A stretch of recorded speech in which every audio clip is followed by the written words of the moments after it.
Shalom sidang jemaat yang dikasihi oleh Tuhan.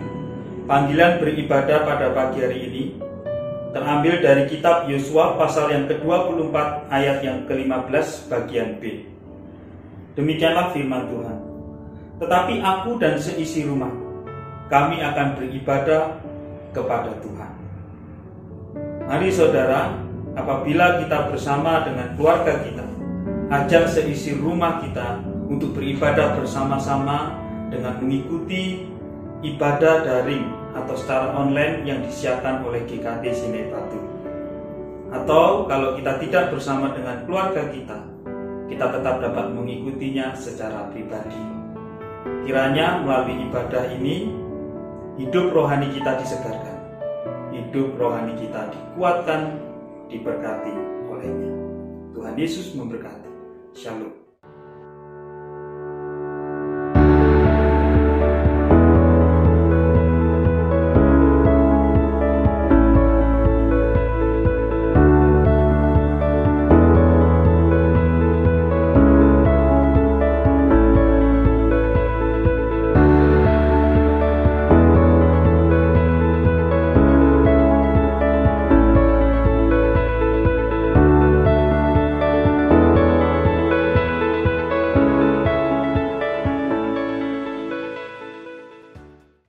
Shalom, jemaat yang dikasihi dan mengasihi Tuhan.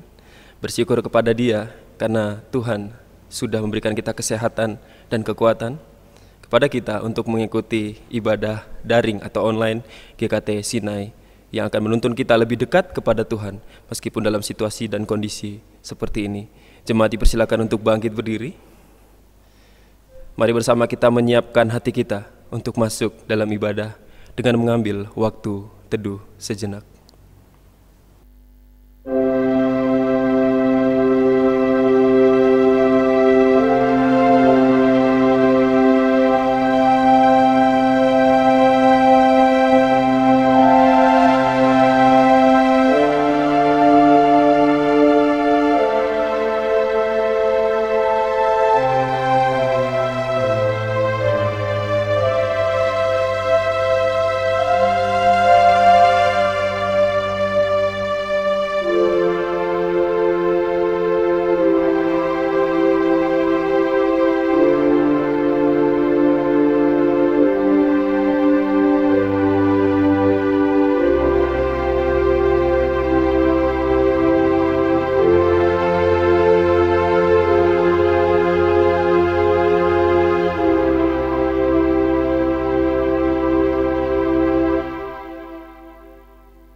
Ibadah hari ini kita mulai dengan mengaku bahwa pertolongan kita datangnya dari Allah Bapa, Allah Putra, dan Allah Roh Kudus. Amin. Tema ibadah kita pada hari ini adalah motivasi pelayan. Dengarkanlah nats pembimbing ibadah kita yang terambil dari kitab 1 Yohanes, pasal yang keempat, ayat yang ke-16. Demikian firman Tuhan.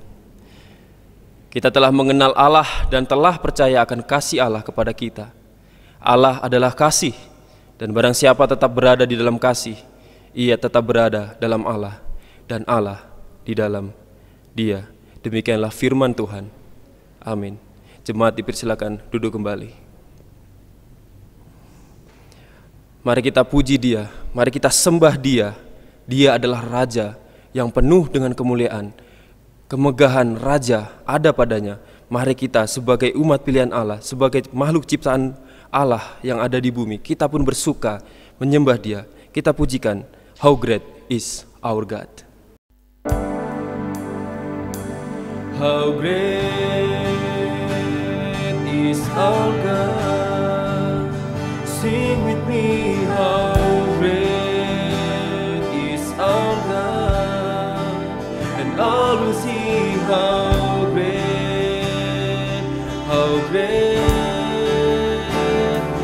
our God.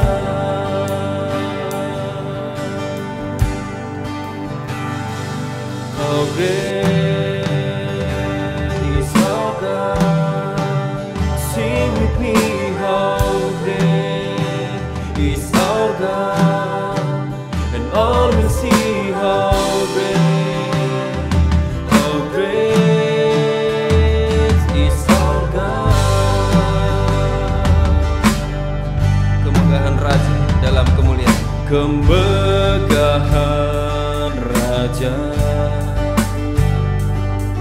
dalam kemuliaan. Bumi pun bersuka, bumi pun bersuka. Dia datang dalam terang, kegelapan pun sirna. Umatnya bersujud mendengar suaranya. Besar Allahku, nyanyikan besar Allahku, selamanya besar dan ajaib Allahku.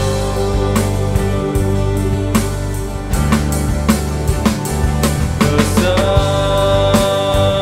Allahku, nyanyikan besar Allahku, selamanya besar dan ajaib Allahku. Layak disembah kau Raja segala raja, layak disembah kau Raja segala raja. Hatiku bernyanyi, kau besar. How great is our God, how great is our God. Sing with me, how great is our God, and all will see how great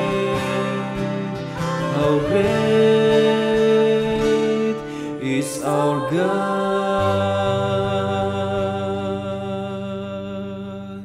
Mari bersama-sama kita sebagai umat yang telah berdosa, kita sebagai orang-orang yang sudah melupakan kasih Allah, mari bersama-sama kita menundukkan hati kita menundukkan kepala kita juga. Sembari kita berdoa, saya berikan waktu kepada Bapak Ibu sekalian untuk mengambil waktu mengaku dosa kita kepada Tuhan, dan saya akan menutup dalam doa.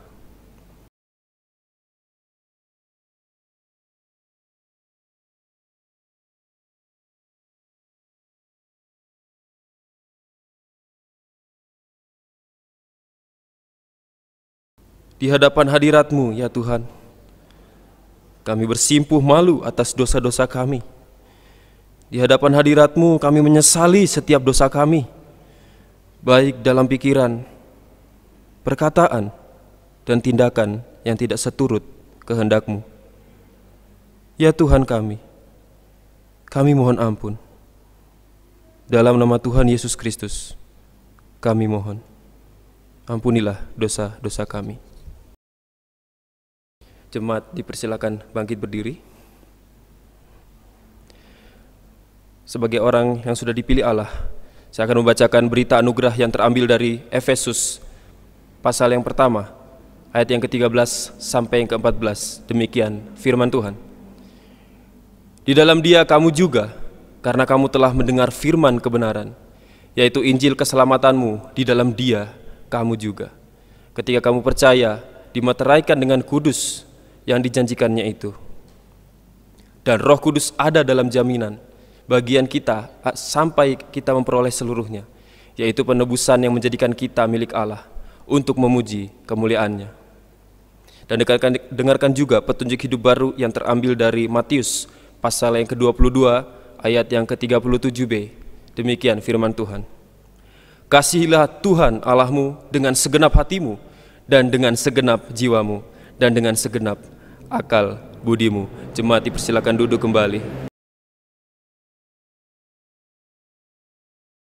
Ketika kita boleh menjadi orang-orang yang melayani Allah, kita pun perlu untuk terdorong, untuk terus termotivasi agar pelayanan itu tidak pernah kendor.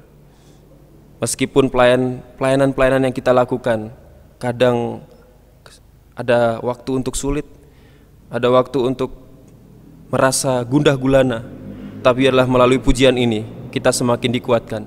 Kita harus percaya ketika kita melayani Tuhan, Tuhanlah yang menjadi perisai kita. Dimanapun kita melayani, kepada siapapun kita melayani, biarlah Tuhan yang menjadi perisai kita. Engkaulah perisaiku.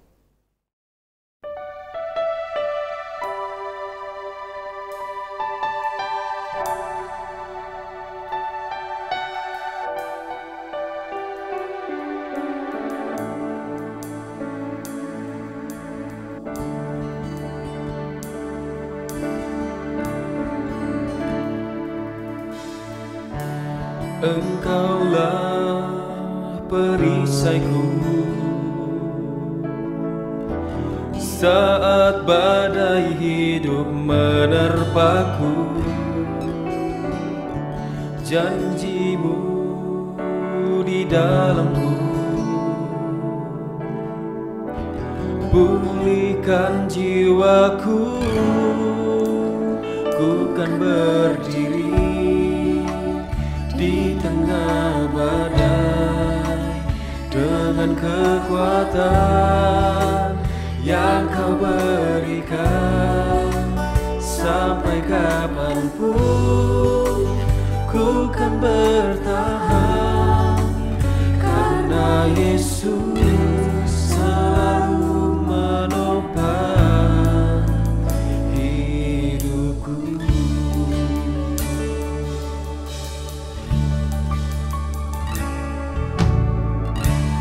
Engkaulah perisaiku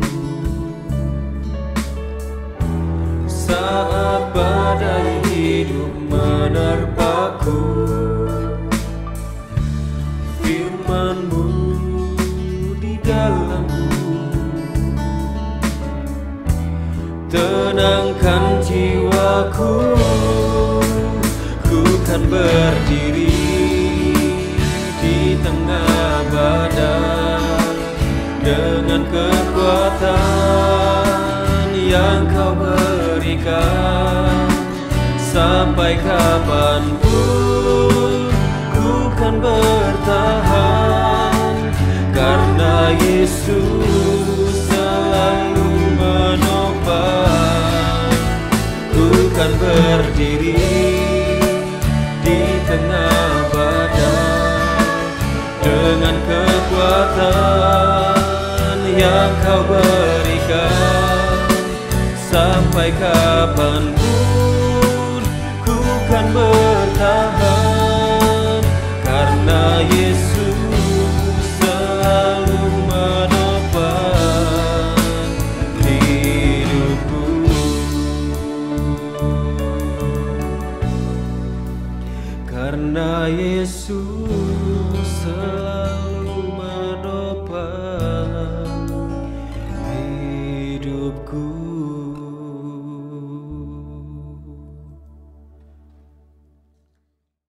Shalom, selamat hari Minggu jemaat dikasihi oleh Tuhan. Sebelumnya saya mengucapkan terima kasih atas kesempatan kita boleh mengadakan pelayanan tukar mimbar pada hari ini. Kita bersyukur atas kasih karunia Tuhan yang sudah Tuhan berikan kepada kita di tengah situasi pandemi ini. Mari bersama-sama kita berdoa sebelum kita membaca dan merenungkan firman-Nya. Bapa di surga, terima kasih atas kasih karunia-Mu yang boleh kami nikmati, atas karya-Mu Tuhan dalam kehidupan kami. Tuhan, Kau menolong kami, memimpin kami, kalau sebentar kami akan membaca dan merenungkan kebenaran firman-Mu. Sertai kami dan berbicara kepada kami. Di dalam nama-Mu Yesus Kristus kami berdoa. Amin.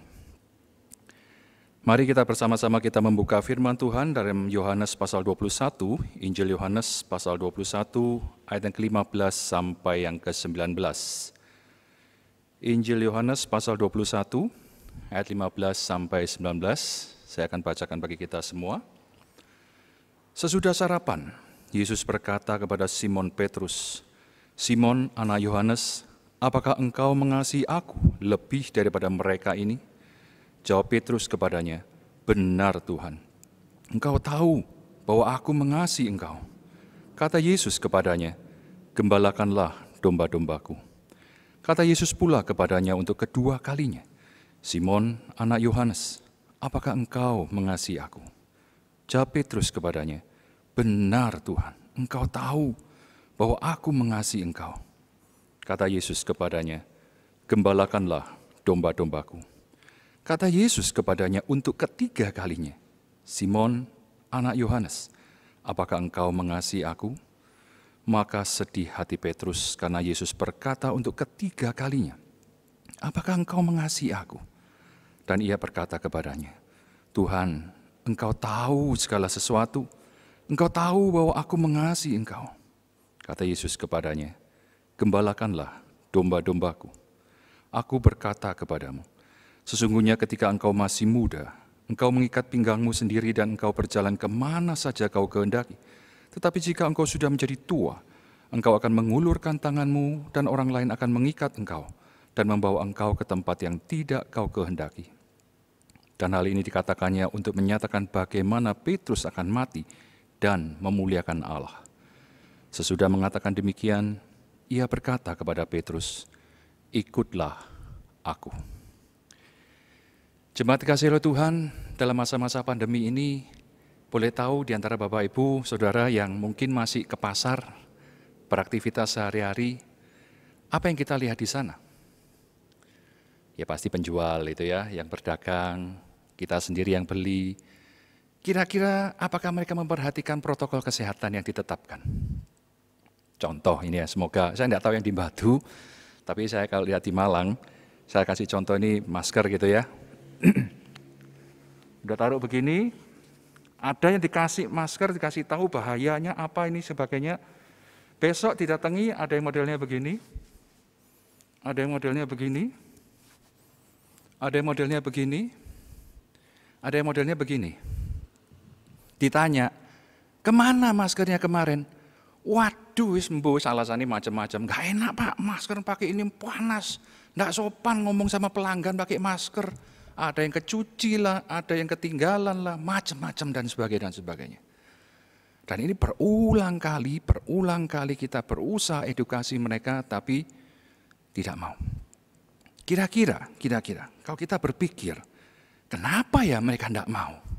Apa sih motivasi mereka itu? Dikasih tahu sesuatu yang baik, yang betul, tidak mau. Motivasinya apa ya? Atau kita sekarang mungkin menghadapi hal itu juga saat ini dalam kehidupan kita. Kita mungkin sedang dalam pelayanan atau pekerjaan, kita menghadapi orang-orang tertentu yang, waduh, sulitnya setengah mati dikasih tahu, ini loh yang baik, ini loh yang benar. Kok ia tidak mau? Kita sampai bingung, apa ya penyebabnya? Motivasinya itu apa sih sebenarnya? Kita lihat dalam Yohanes pasal 21 ini. Sangat menarik ketika kita mempelajari dan mencoba merenungkan dari kisah yang ditulis dalam Injil Yohanes pasal 21 ini. Kita melihat di awal dari pasal 21 di mana Petrus dan beberapa rekan ini kembali kemana? Ke daerah asalnya, tanda kutip daerah yang benar-benar mereka dulu bekerja sebagai apa? Mereka balik ke Danau Galilea, Danau Tiberias atau lainnya ya. Mereka mau apa? Padahal kalau kita lihat sebelumnya persis perikop di akhir pasal 20, dikatakan bahwa Yesus itu menampakkan diri loh kepada para murid. Ada Thomas dan tidak ada Thomas. Menampakkan diri dan Petrus ada di situ. Tapi pertanyaannya kenapa sekarang mereka kembali ke Danau Galilea? Kalau kita melihat dalam semua kisah antara Yesus dan para muridnya, ketika mereka pelayanan itu pernah enggak? Mereka itu mengadakan satu perjanjian, janji maksudnya, ayo nanti ketemu gitu ya, ke Danau Galilea. Kalau enggak pas di tepi Danau Galilea, tidak pernah mereka janjian, ayo ke Danau Galilea. Enggak pernah. Tapi peristiwa ini dan perikop sebelumnya di awal pasal 21, mengisahkan sebuah kisah yang sangat mirip dengan Lukas pasal ke-5. Ketika mereka dipanggil menjadi penjala manusia. Yesus sengaja datang ke situ, ini yang sangat luar biasa bagi saya. Dia tahu situasi dari para muridnya, khususnya Petrus. Kalau kita ingat-ingat, ini Yesus sudah bangkit, menampakkan diri sudah berapa kali kepada para murid. Hitunglah kira-kira dalam waktu 2-3 minggu lah kira-kira. Baru terjadi satu situasi di mana kita tahu Yesus ditangkap, Yesus disiksa, menderita luar biasa dan akhirnya mati. Di tengah kisah-kisah itu, kita tahu Petrus nyelip kisahnya juga, yaitu tentang penyangkalan terhadap Yesus. Sejak kisah penyangkalan itu, kalau Bapak Ibu perhatikan, coba nanti kalau lihat misalnya Passion of the Christ, saya masih ingat sekali itu kejadiannya ketika Petrus nyangkal 3 kali, dia sudah diingatkan oleh Yesus. Ketika itu terjadi, ayam berkokok. Dalam film itu dilihatkan Yesus itu ngelirik itu ya, meskipun matanya sudah sembab habis dikepukin itu, dia ngelirik, memandang pada Petrus. Petrus langsung ngelirik juga. Wah, betul yang diomongkan Yesus. Tadi sebelumnya, wah bergaya, aku akan mati juga bersama engkau, rela aku, mau aku. Tapi begitu sudah begitu, ya beda sekali ceritanya.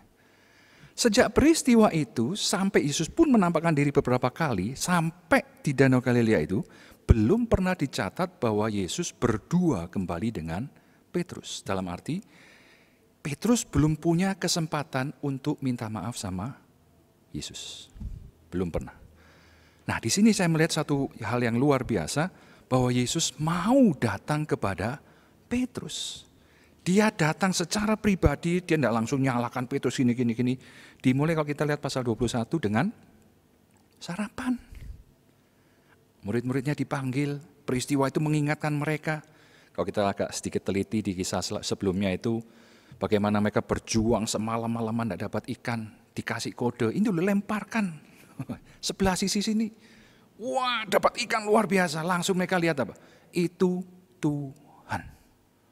Mereka langsung ingat peristiwa itu. Di Lukas pasal ke-5 mirip, itu di awal pelayanan mereka. Tapi sekarang mereka seolah-olah diingatkan akan hal itu. Petrus langsung bereaksi. Dia nyemplung itu ya, diceritakan itu berenang dekat. Akhirnya dia menjumpai Yesus. Dan mereka tahu itu Tuhan yang sudah bangkit. Jadi mereka tidak ngomong lagi, siapa kamu? Ditulis di situ ya. Nah, disinilah saya melihat bahwa Yesus sedang melakukan satu karya yang luar biasa. Yaitu apa? Kasih dia itu mengampuni dan memulihkan. Dia datang, dia tahu Petrus dalam kondisi kayak gimana. Ketika Yesus, kenapa dia kembali ke Danau Galilea dan melakukan pekerjaan dia yang lama?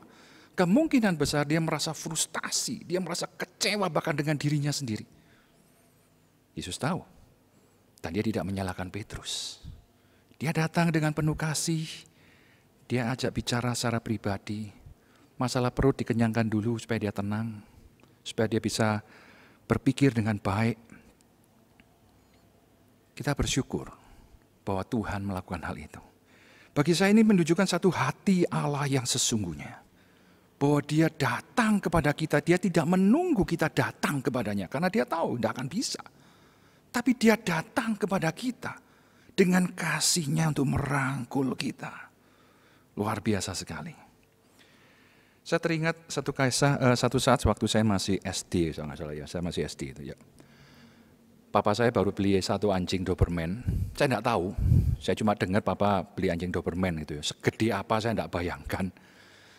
Waktu itu saya pas malam keluar mau pulang itu ya, jalan di depan itu saya agak halaman itu gelap gitu ya, anjingnya hitam lagi. Saya tidak lihat. Begitu saya dekat pagar mau masuk tiba-tiba, kaget saya. Waduh, ada anjing. Saya tidak kenal. Dia juga tidak kenal saya, makanya dia bereaksi mau gigit saya. Kaget saya. Waduh.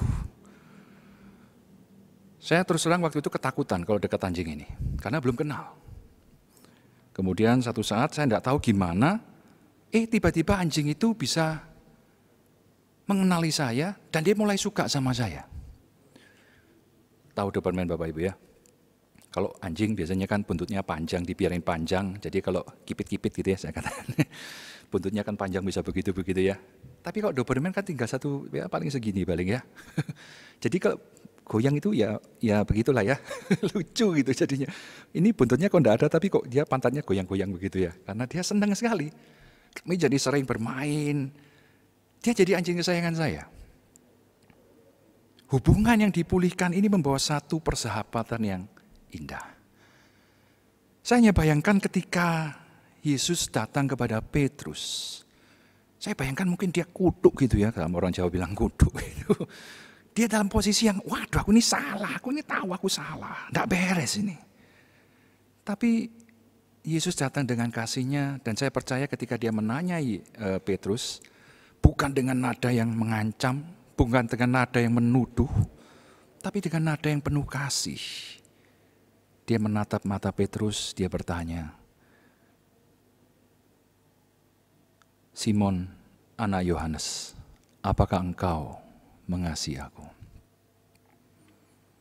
Coba kita bayangkan dalam situasi ini kira-kira Petrus mikir apa ya? Perasaannya gimana ya? Waduh, ketika itu dia mungkin pengen nangis gitu ya rasanya, bayangkan. Dia ngomong dengan jujur, dikatakan di situ, Tuhan engkau tahu. Ini terulang setiap kali dijawab, engkau tahu. Yesus selalu mengatakan, apakah engkau mengasihi aku? Dijawab selalu, engkau tahu. Petrus mengungkapkan isi hatinya dan dia sekarang tidak mau seperti yang dulu, mengulang kesalahan yang dulu. Kalau dulu dia tanpa mikir panjang, pokoknya hajar. Tapi salah semua. Tapi sekarang dia tidak mau berbuat itu dan dia menyadari, Tuhan engkau tahu bahwa aku mengasihi engkau. Di sini sebenarnya Yesus sedang memulihkan Petrus. Dia memberikan pengampunan itu. Petrus ngomong. Nyatakan isi hatimu. Diwakili dengan kalimat mengasihimu. Dan di sini Yesus sebenarnya punya rencana. Mereka, yang saya katakan tadi dalam Lukas pasal yang kelima, di awal masa mereka melayani, mereka dipanggil untuk menjadi penjala manusia. Panggilan itu tidak pernah berubah. Petrus dikembalikan lagi. Petrus, ingat, aku memanggil engkau sebagai penjala manusia.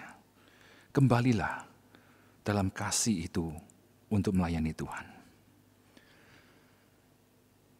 Ketika saya merenungkan sampai di poin ini, Bapak Ibu, saya merenungkan apakah sungguh-sungguh kita melayani Tuhan dengan kasih itu. Sudahkah kasih pengampunan dari Allah itu sungguh menyentuh kita, membebaskan kita, menolong kita? Bukan cuma sekedar kita dengar, kita tahu, tapi kita tidak pernah mengalami. Bahkan kalau kita mengalami pun, ada satu bahaya besar yang terjadi seperti ditegur dalam Wahyu pasal yang kedua. Kamu telah kehilangan kasihmu yang mula-mula. Dan ini sungguh berbahaya Bapak Ibu. Kenapa? Ya seperti Petrus ini. Kita bisa lari memikirkan hal-hal yang lain. Kita bisa melakukan kelihatannya kita mengasihi Tuhan, tapi sebenarnya hati kita tidak di sana. Seperti Petrus. Bersyukur kalau Petrus juga mengalami seperti ini, dikatakan bahwa Tuhan datang kepada dia, memanggil dia kembali. Dia dipulihkan dalam kasih-Nya kepada Tuhan ini. Mari kita bertanya dalam diri kita. Ketika kita melayani Tuhan, apakah sungguh kita berangkat karena kasih kita kepada Kristus? Atau kita sedang mencari sesuatu yang lain? Dalam dunia zaman sekarang banyak sekali yang kita bisa sebutkan. Banyak orang-orang yang mencari untuk ketenaran diri, ada, kita sudah tahu itu. Atau untuk sekedar penyaluran hobi karena daripada saya nganggur di rumah. Ini pas saya bisa ini dan saya suka itu ya saya lakukan. Tapi untuk siapa? Dan apa motivasi kita? Yang kedua kita melihat Yesus memulihkan Petrus karena dia memanggil dalam kasih-Nya supaya Petrus melayani dia. Setiap kali habis ditanya, Simon, anak Yohanes, apakah engkau mengasihi aku? Petrus menjawab, benar Tuhan, engkau tahu bahwa aku mengasihi engkau. Dijawab lagi oleh Yesus, gembalakanlah domba-dombaku. Petrus diberikan sebuah kepercayaan besar oleh Tuhan. Gembalakanlah domba-dombaku. Memang dalam bahasa aslinya ada variasi yang dipakai antara anak domba, induknya, dan kemudian campuran keduanya. Dengan kata lain sebenarnya Yesus mengatakan seluruhnya gembalakanlah, pelihara, jaga mereka baik-baik. Inilah panggilan menjadi penjala manusia itu. Bukan hanya mendapatkan, tapi juga memelihara, mengawasi mereka. Nah ini yang ditekankan oleh Yesus. Dan kalau kita lihat Yesus tidak ngomong, gembalakan yang baik tok loh ya. Tidak ada loh. Dia cuma sebutkan domba-dombaku. Itu bisa macam-macam. Bisa yang nakal, bisa yang baik, dan macam-macam yang lain. Nah, di sini kita melihat sebenarnya tidak mudah. Dan disinilah kita juga melihat untuk bisa menggembalakan, untuk bisa melayani Tuhan dalam situasi yang berbeda-beda itu, kadang sulit itu, disitulah kita memerlukan kasih Allah. Itu sebabnya makanya tadi di poin yang pertama saya menekankan pemulihan dalam diri kita oleh kasih Allah itu sangat-sangat penting. Mungkin Bapak Ibu pernah mendengarkan sebuah ilustrasi yang menceritakan sebuah kisah seperti berikut. Seorang pengemis, dia sudah sekarat, katakanlah seperti masa pandemi ini, dia sudah terkena, tertular, sudah hampir mati, tidak ada harapan rasanya. Dia membutuhkan satu alat atau satu obat mungkin ya, yang bisa menolong dia memperpanjang hidupnya. Tapi dia tidak punya uang, dapat dari mana? Namanya pengemis. Akhirnya ada seorang yang, ya katakanlah orang kaya gitulah ya, berbaik hati sama dia. Wis tak tanggung, wis orang ini tak tulungi. Beli obat yang dia perlukan. Singkat kata, dia sembuh. Ditolong oleh orang itu, diberikan obat yang diperlukan, dia sembuh. Ketika dia bertemu dengan orang kaya itu, dia sangat-sangat bersyukur dan berterima kasih. Tapi dia tidak punya uang untuk mengganti apa yang sudah diberikan kepada dia. Coba kita bayangkan kalau reaksinya kira-kira ditanya oleh orang itu. Kamu mau enggak kerja bagi aku? Saya percaya dia akan ngomong, enggak dibayar pun aku mau. Kenapa? Engkau sudah memberikan hidup itu kembali kepada aku. Enggak dibayar pun aku mau. Rasa syukur ini Bapak Ibu, seringkali kita rasanya hilang dari kehidupan kita. Kapan sih terakhir kali kita sungguh-sungguh dengan hati yang bersyukur kepada Tuhan dengan segenap hati itu? Karena keselamatan yang Tuhan berikan kepada kita. Kapan kita terakhir kali sungguh-sungguh kita bersyukur? Lupa rasanya ya. Kita bisa merasakan ketika rasa syukur itu hilang dalam kehidupan kita. Relasi kita dengan Tuhan itu rasanya jadi semu sekali, seret sekali. Sulit sekali rasanya kita mau diminta pelayanan. Aduh, cik repot aku ini, aku cik ada masalah ini, aku cik itu. Aduh, sojok ngerepoti aku. Karena apa? Kita tidak ada kasih yang tidak ada yang mendorong kita untuk bersyukur itu. Tidak ada. Ini sikap kita akan sangat-sangat terpengaruh oleh itu. Contoh yang lain Bapak Ibu, coba kalau kita tanya ya. Kalau ini lagi kita pandemi, kita mungkin di rumah ibadahnya, seandainya sudah nanti normal, betul-betul normal dan biasa lagi, ketika datang hari Minggu, apa yang kita pikirkan atau bagaimana perasaan kita? Senang? Atau, aduh Minggu lagi. Nah dari suaranya dengar apa ini? Rasanya wis, aja ke gereja, wis gak usah, aku capek gitu rasanya ya. Aduh Minggu lagi, itu lagi. Atau kita sungguh-sungguh bergairah, aku mau menyembah Tuhan, aku mau melayani Tuhan. Dengan bersemangat, dengan sukacita kita mau datang. Ini berbagai reaksi yang kita bisa bayangkan.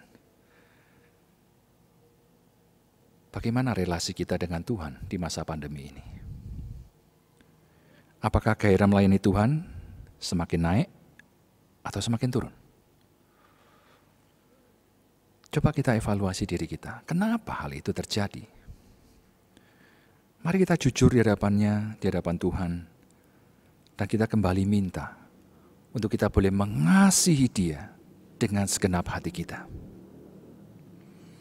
Yang terakhir, ketika kita sudah dipulihkan dalam kasih-Nya, kita sudah mengalami pengampunan, kita kembali diingatkan oleh Tuhan untuk kita melayani Dia, tujuannya sebenarnya mau kemana sih?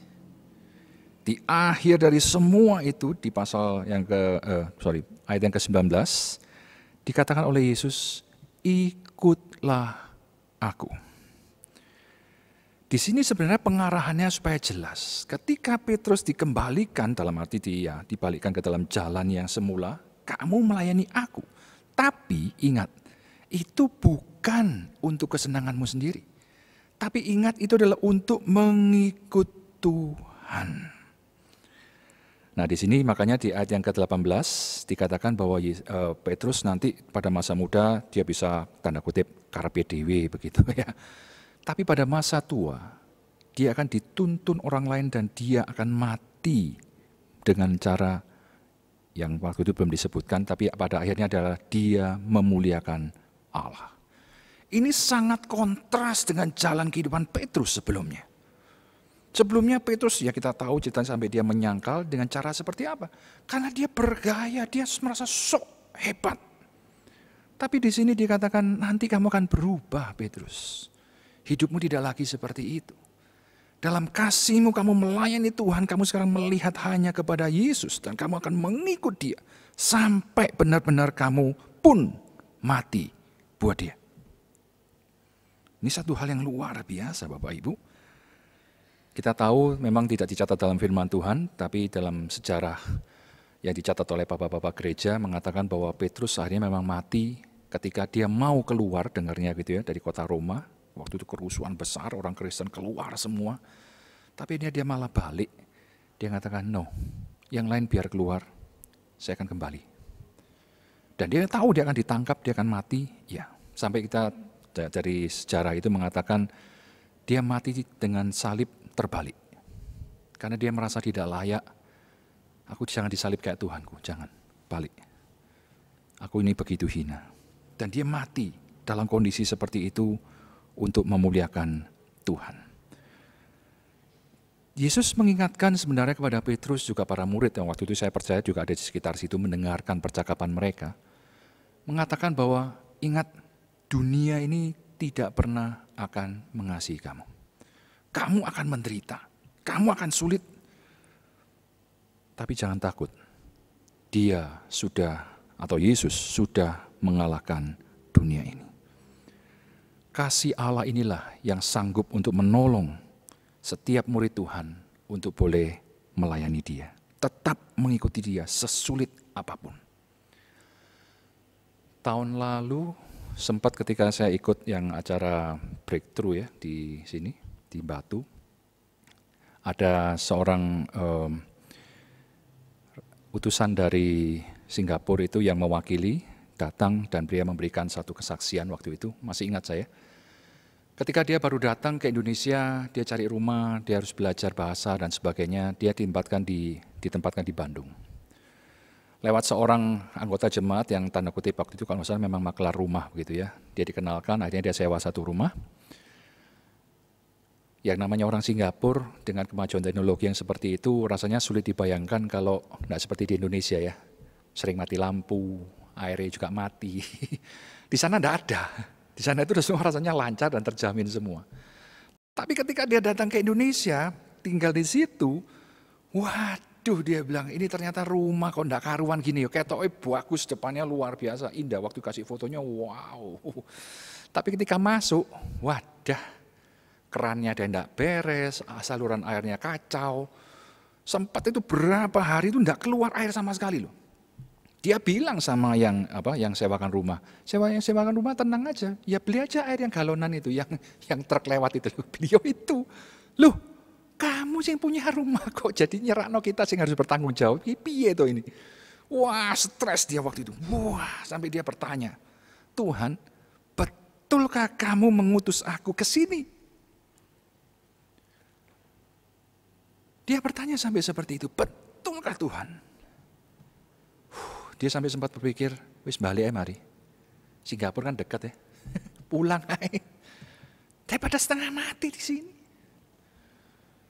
Sampai akhirnya dia membaca teks yang kita baca pada hari ini. Kalimat Yesus yang pertama itu, Simon, anak Yohanes, apakah engkau mengasihi aku lebih daripada mereka ini? Mereka itu siapa? Dia sempat berpikir. Kalau kita bayangkan Petrus mungkin bayangkan ya entah pekerjaan dia, entah rekan-rekan dia, kehidupan dia yang lama, atau bahkan dirinya sendiri. Banyak banyak jajaran-jajaran alasan-alasan yang bisa dipakai. Tapi kemudian ketika ditanya, apakah engkau mengasihi aku lebih daripada mereka itu? Hamba Tuhan ini memikirkan, Tuhan sudah mengasihi dia begitu luar biasa. Bahkan dia sekarang dipanggil menjadi Tuhan, diberikan bukan jadi Tuhan, menjadi hamba Tuhan, menjadi pelayan Tuhan untuk boleh membimbing, menolong jemaat-jemaat yang mereka sedang belajar pemuritan. Ini dia katakan, no, aku tetap di sini. Dan dia belajar dari banyak hal itu, salah satunya ketika itu berapa hari airnya mati. Bahkan ketika itu sempat dia bilang anaknya kalau nggak salah lagi keramas itu, airnya mati. Aduh, piye gitu. Tapi dalam pergumulan itu anaknya justru menguatkan dia, katanya, Papa, kenapa kita tidak berdoa dan minta kepada Tuhan yang sanggup memberikan air? Dia kaget. Anaknya sampai ngomong begini, oke kita berdoa. Ketar-ketir boleh dikatakan kalau kita ngomong bahasa Jawanya, akhirnya mereka berdoa. Kita berdoa supaya Tuhan yang memberikan air itu nanti di tandon. Malam itu mereka tidur, pagi hari dia penasaran, dia naik ke atas, ke tandon. Di foto Bapak Ibu, airnya penuh. Meskipun kelihatannya kotor, itu mungkin karena gelap kali ya, jadi refleksinya kelihatan kotor begitu. Kaget dia. Tapi di situ dia melihat ada satu konfirmasi dari Allah bahwa aku beserta dengan kamu. Kamu tidak usah ragukan. Tuhan memelihara, Tuhan mengasihi, Tuhan menjamin.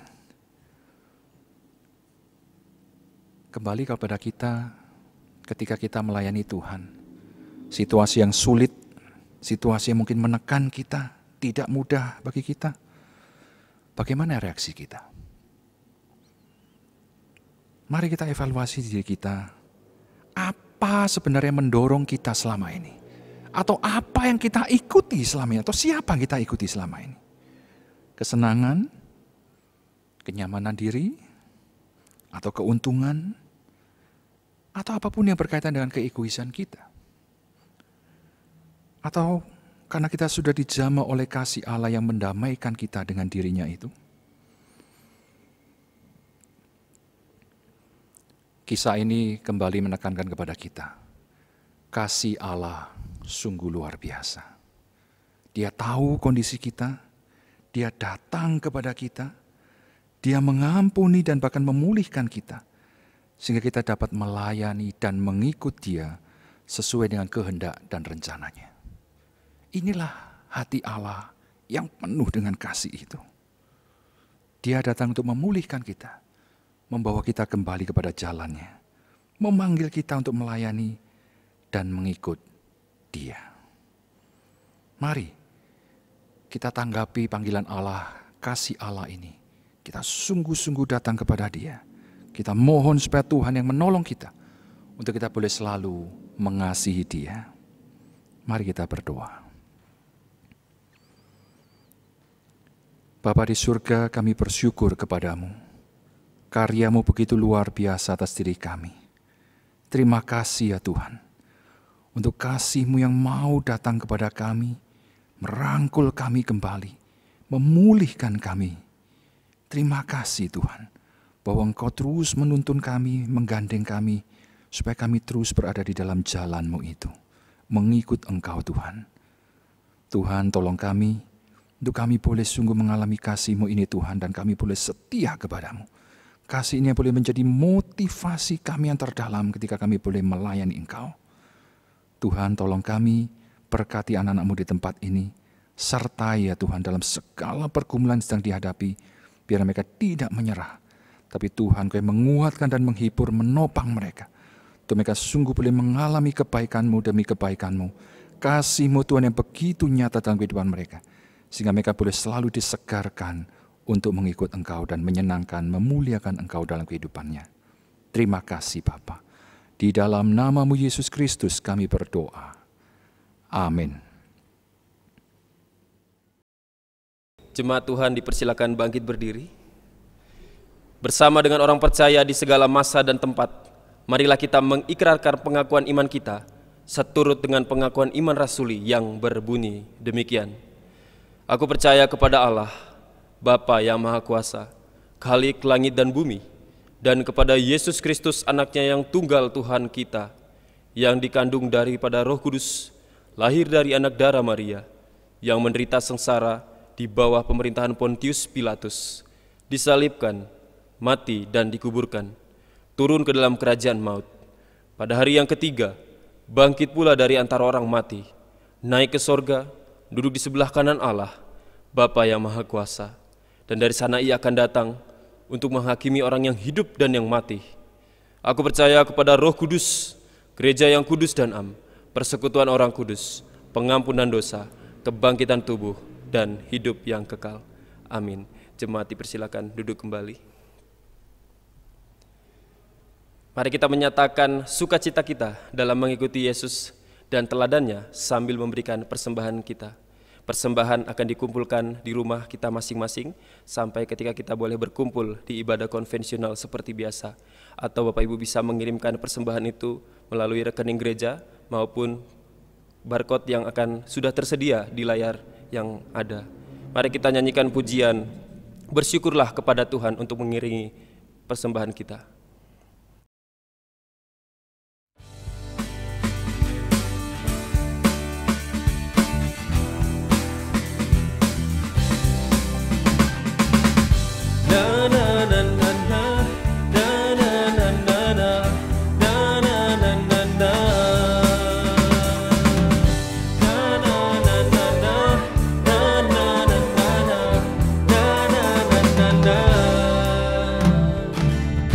Haleluya, ku memujimu Tuhan, karena kasih-Mu tak berkesudahan.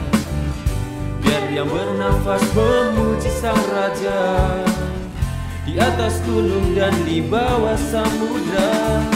Tanganku ku angkat bagimu, mensyukuri rahmat yang Kau beri. Kakiku melompat bagimu, sebab nama-Mu baru setiap hari. Bersyukurlah kepada Tuhan, sebab Ia baik, sebab Ia baik. Bawasannya untuk selamanya, kasih setianya, kasih setianya.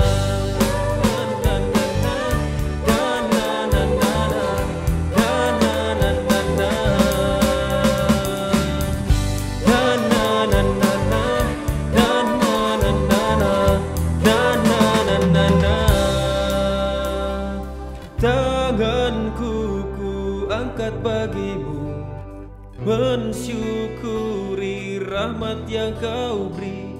Kakiku melompat bagimu, sebab nama-Mu baru setiap hari. Bersyukurlah kepada Tuhan, sebab Ia baik, sebab Ia baik. Bawasannya untuk selamanya, kasih setianya, kasih setianya. Bersyukurlah kepada Tuhan, sebab Ia baik, sebab Ia baik. Bawasannya untuk selamanya, kasih setianya, kasih setianya.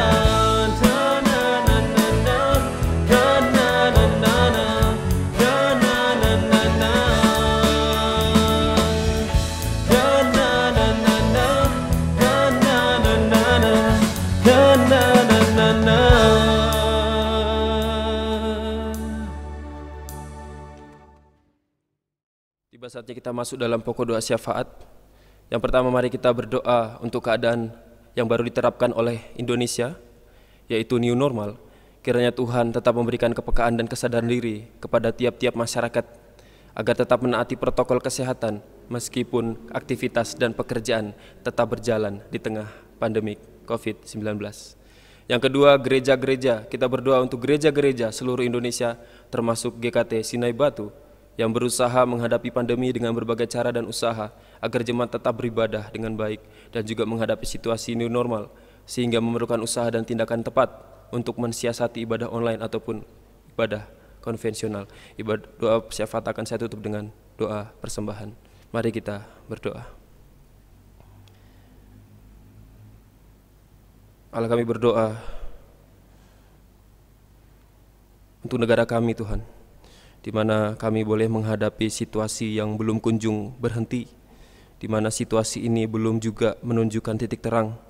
Kami boleh terus diperhadapkan dengan situasi-situasi seperti ini yang boleh mengacau balaukan segala aktivitas kami, baik aktivitas di luar gereja maupun di dalam gereja. Tuhan, tolong kami, Tuhan, tolong negara ini. Kami mengetahui satu berita baru yang akan diterapkan di negara kami maupun di berbagai daerah di Indonesia, yaitu program New Normal.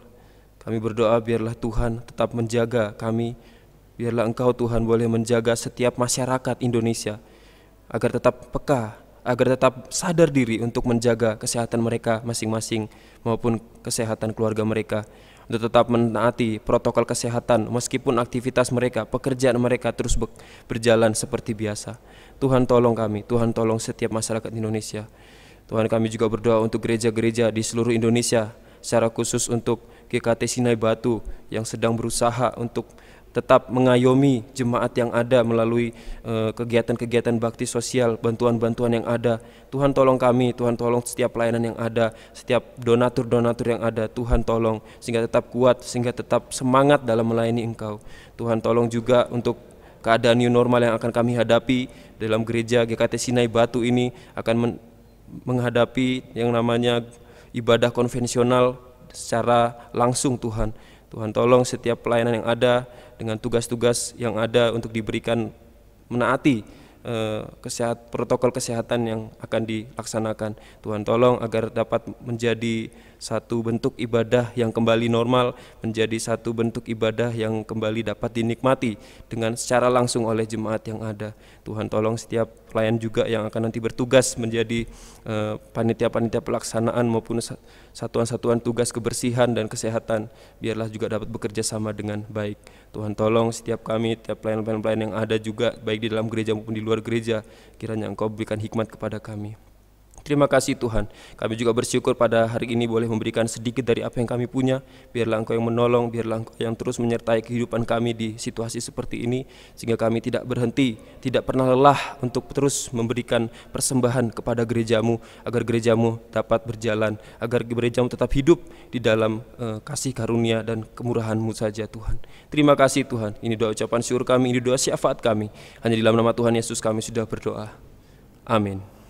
Kita akan mengakhiri ibadah kita dengan pujian doksologi, dan berkat serta pengutusan akan disampaikan oleh Pendeta Andrew Kusnohabil, lalu ditutup dengan pujian amin. Bagi Dia segala pujian.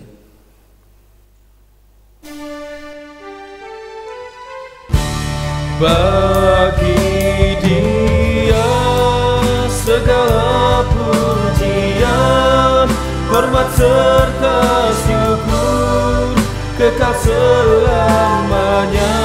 Bagi Dia segala pujian, hormat serta syukur selama-lamanya.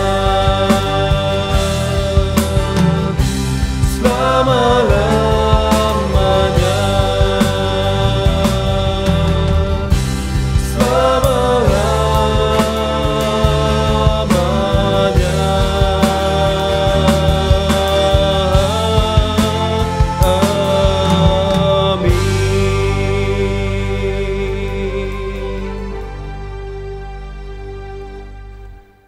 Jemaat dikasihi oleh Tuhan, arahkan hatimu kepadanya dan terimalah berkat Tuhan. Kiranya kasih karunia dan damai sejahtera dari Allah Bapa kita, kasih sayang dari Tuhan kita Yesus Kristus, penghiburan kekuatan dan penyertaan Roh Kudus, kiranya boleh menguatkan, menyertai dan memampukan kita untuk kita boleh mengasihi Tuhan dengan segenap hati kita dan memuliakan Dia dalam segenap kehidupan kita, mulai saat ini sampai selama-lamanya. Amin.